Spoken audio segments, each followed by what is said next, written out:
Okay, good morning. Good morning, good morning mga igsoon. So, salamat sa Diyos nga nakaabot pa ko inani nga year o labas tanan sa among kaminyo ni Sheila. Kaabot mi og inani nga year sa among kinabuhi.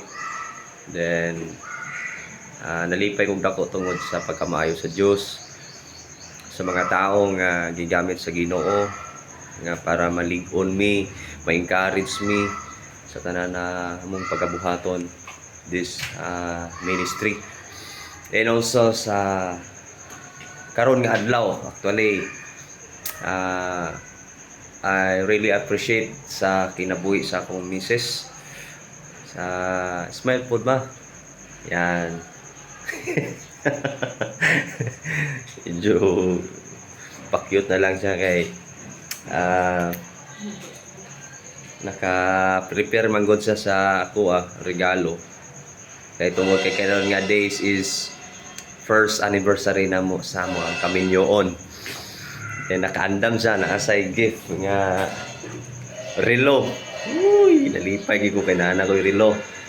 O siya wala nalipay tungod kay wala ko naka-prepare og gift para po siya, pero na ako surprise siya sa iyang para po sa iya. So once again, happy Sunday everyone, o Lord's Day everyone. Og sa amo ang kaminyoon ni Sheila, dapat nga strong pagyud mi, lig-on kanunay sa tanang panahon.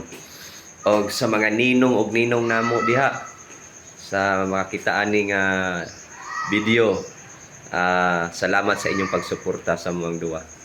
O bisan pa sa mga prayer nga kami padayon nga naglig-on dinhi nga dapit sa pagministry pud namo diri sa Bagong Buhay SBC.